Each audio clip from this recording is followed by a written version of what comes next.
नमस्कार दोस्तों, कार्मिक एस्ट्रो में आपका स्वागत है। आज हम बात करेंगे 7th नक्षत्र पुनर्वसु नक्षत्र के बारे में। पुनर्वसु का अगर शाब्दिक अर्थ समझा जाए तो पुनर्वसु यानी पुनः मतलब दोबारा, बार बार होना। लाइफ में कोई भी चीज़ आपके रिपीट होगी अगर, और या फिर एक प्रकाश के तौर पे देखा जाता है कि पुनः स्थापित हो जाना यानी रीजनरेट, रिक्रिएशन, ये सारी चीज़ें इस नक्षत्र से कनेक्ट की जाती हैं।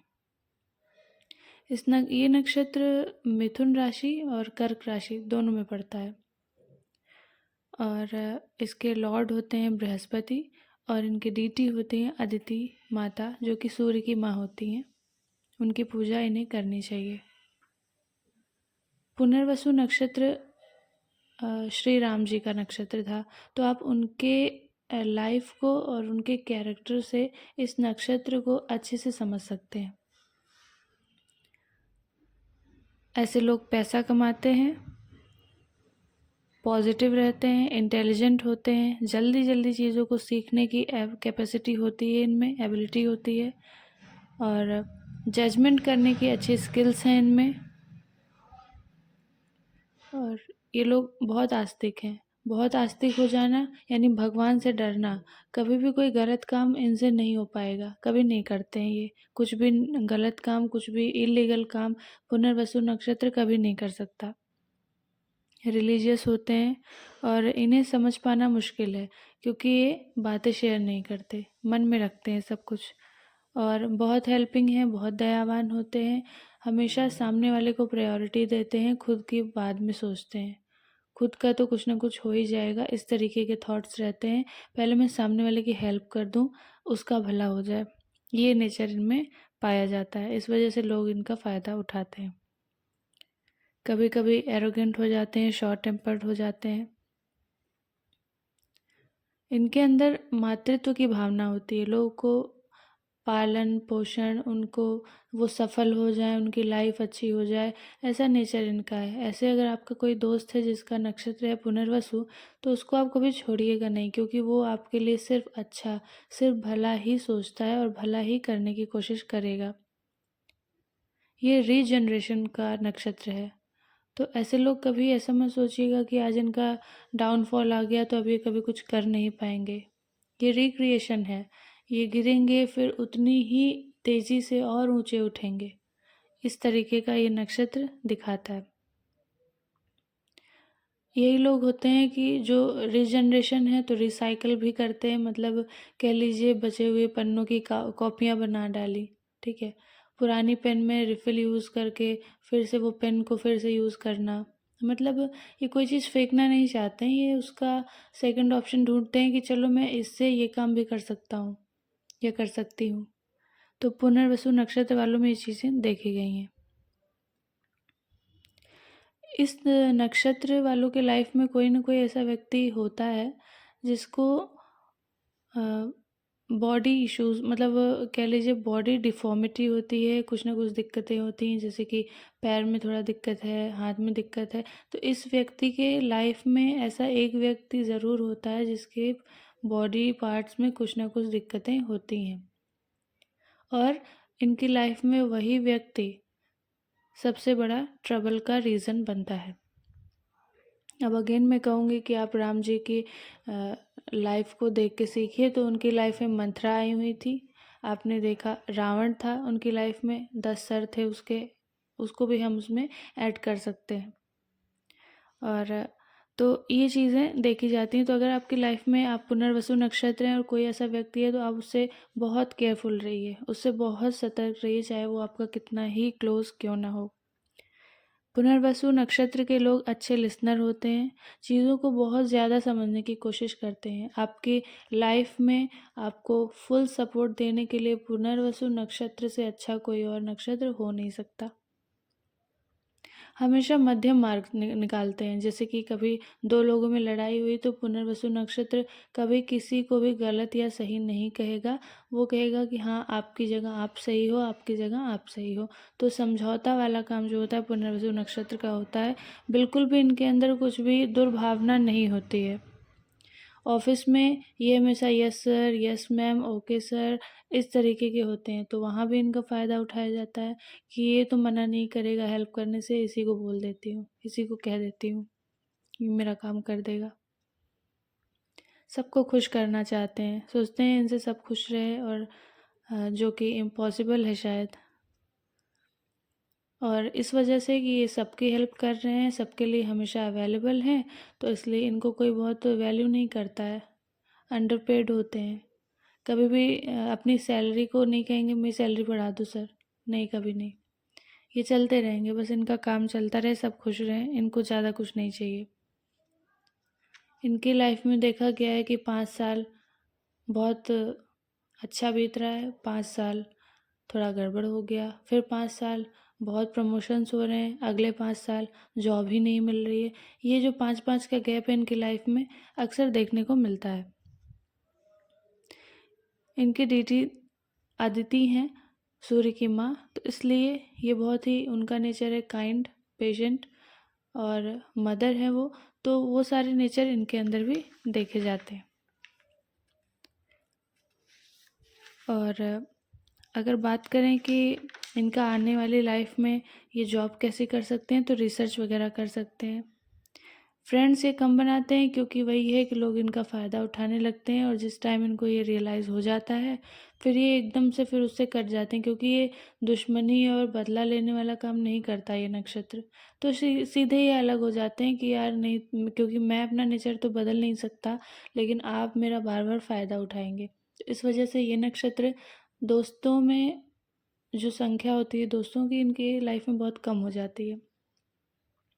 बहुत दयालु होते हैं, बहुत, और माँ बाप और गुरु की बहुत रिस्पेक्ट करते हैं। थोड़ा ये इस मामले में पुराने विचारों के ही रहते हैं, जो कि मतलब एक पॉजिटिव है कि सबकी रिस्पेक्ट करना है।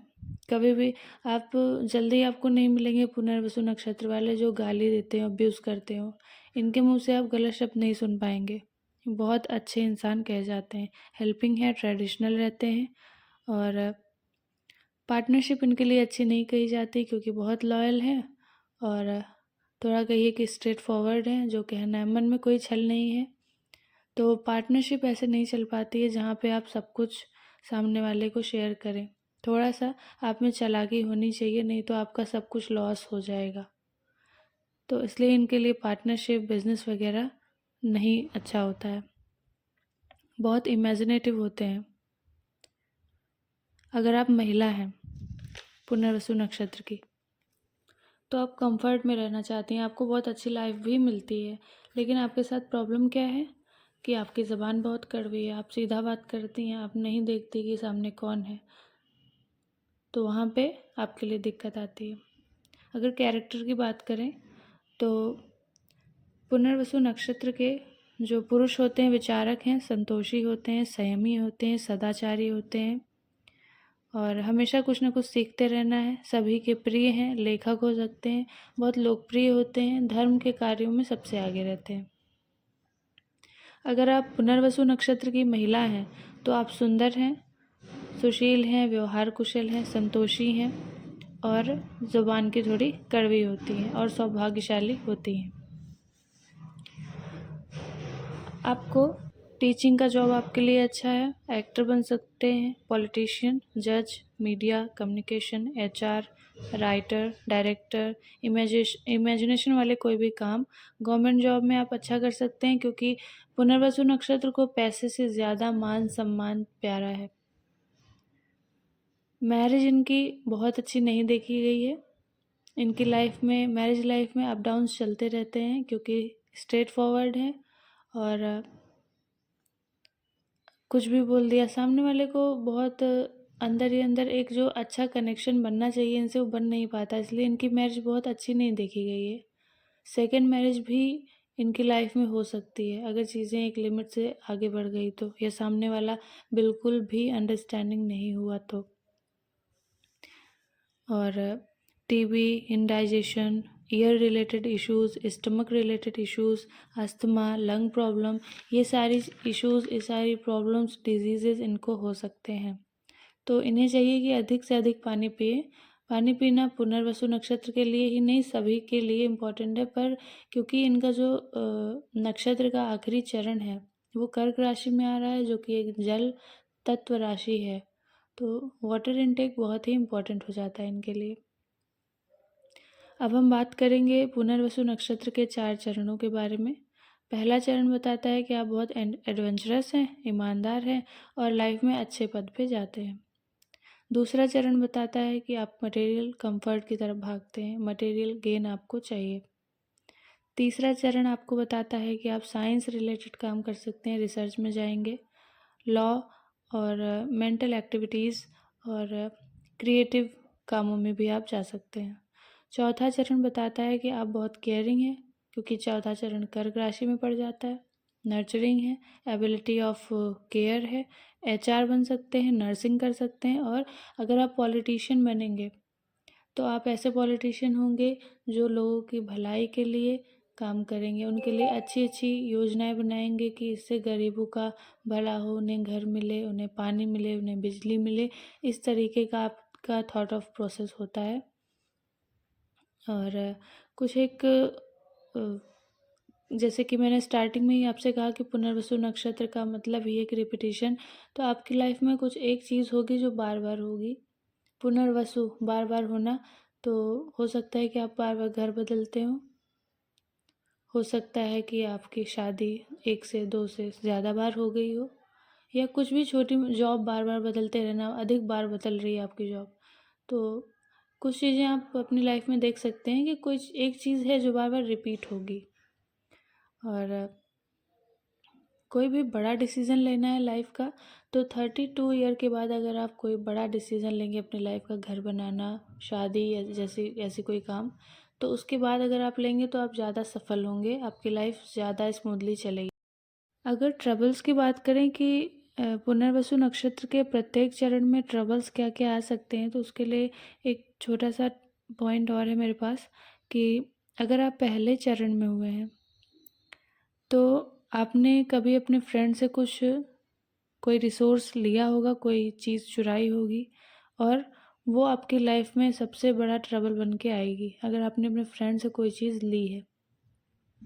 और दूसरे चरण में अगर ट्रबल्स को देखा जाए तो आपने अपने पार्टनर से कोई रिसोर्स लिया है, कोई रिसोर्स चुराया है, तो वहाँ से आपको और आपके किड्स, आपके बच्चों को प्रॉब्लम्स हो सकती है।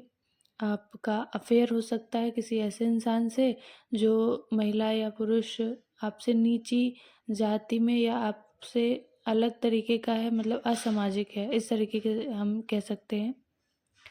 तीसरे चरण में इश्यूज आ सकते हैं कि आप जो पढ़ाई करेंगे उससे रिलेटेड आपको जॉब नहीं मिलेगी, आपकी जॉब अलग ही होगी कुछ।